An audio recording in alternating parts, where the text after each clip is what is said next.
Santapan Harian Rabu 2 Juli 2025.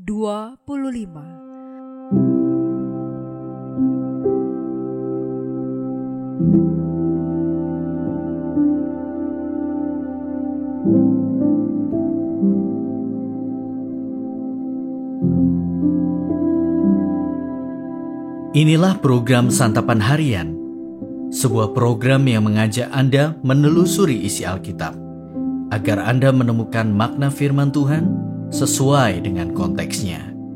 Santapan Harian tertuju bagi Anda yang ingin memiliki kehidupan rohani yang segar, kuat, dan sigap. Hari ini kita akan membaca Kisah Para Rasul pasalnya yang ke-20, ayat 17 hingga ayatnya yang ke-38. Namun sebelumnya, mari kita berdoa. Kiranya Roh Kudus-Mu menguatkan dan mengubah hati kami untuk lebih taat pada firman-Mu. Di dalam Kristus, Sang Firman yang hidup, kami berdoa. Amin.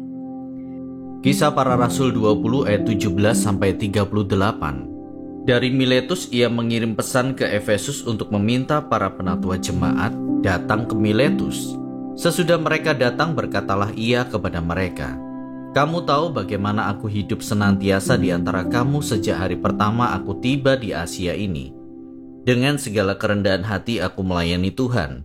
Dalam pelayanan itu aku banyak mencucurkan air mata dan banyak mengalami pencobaan dari pihak orang Yahudi yang bersekongkol membunuh aku.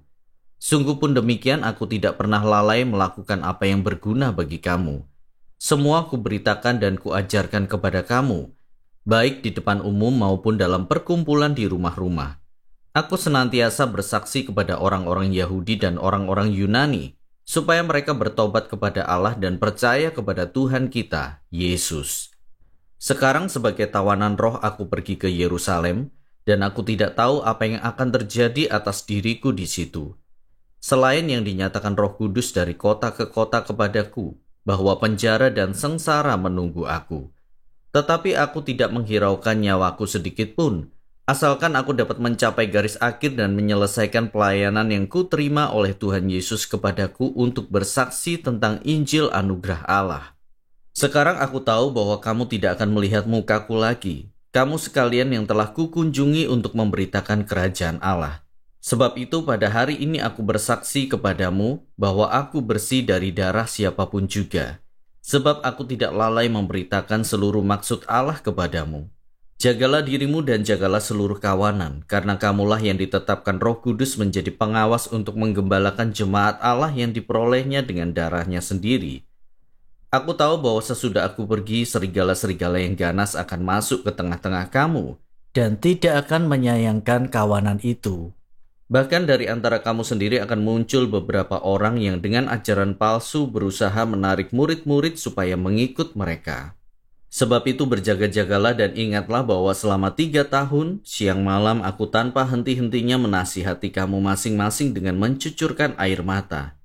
Sekarang aku menyerahkan kamu kepada Allah dan kepada firman anugerahnya yang berkuasa membangun kamu dan menganugerahkan kepada kamu warisan yang ditentukan bagi semua orang yang telah dikuduskannya. Perak atau emas atau pakaian tidak pernah aku ingini dari siapapun juga.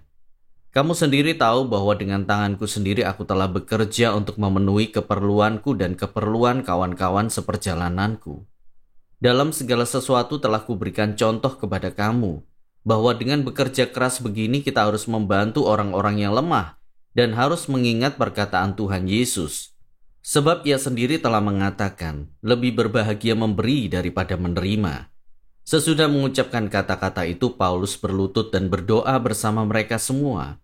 Menangislah mereka semua terseduh-seduh dan sambil memeluk Paulus, mereka berulang-ulang mencium dia. Mereka sangat berduka cita, terlebih karena ia mengatakan bahwa mereka tidak akan melihat mukanya lagi. Kemudian mereka mengantar dia ke kapal.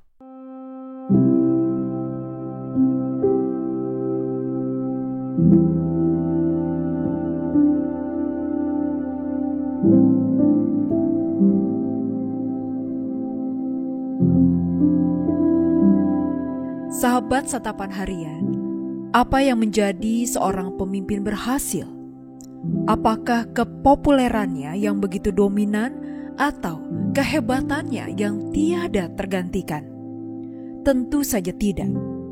Seperti yang dicontohkan Rasul Paulus, seorang pemimpin yang berhasil adalah pemimpin yang meninggalkan warisan. Rasul Paulus tidak singgah di Efesus. Karena itu ia meminta para penatua Efesus untuk datang ke Miletus. Dalam pertemuan itu ia memberikan pesan-pesan penting untuk mereka, yaitu beberapa kesaksian mengenai apa yang dialaminya dalam pelayanan.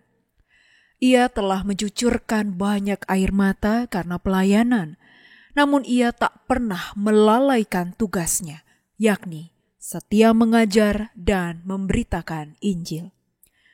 Ia berserah kepada pimpinan Roh Kudus dan bertekad menyelesaikan tugasnya meski nyawanya terancam. Inilah warisan Rasul Paulus bagi jemaat di Efesus dan juga bagi kita, yakni semangat, kesetiaan, dan kecintaannya kepada Tuhan. Mereka memang tidak akan melihat Paulus lagi, tetapi warisan yang ditinggalkannya akan bertahan selama-lamanya. Paulus menasihati para penatua agar mereka menggembalakan jemaat sesuai dengan karunia Roh Kudus dan berjaga-jaga karena akan ada banyak ajaran sesat yang masuk ke dalam kumpulan mereka, sehingga para penatua harus menggembalakan dengan baik dan membantu jemaat yang lemah.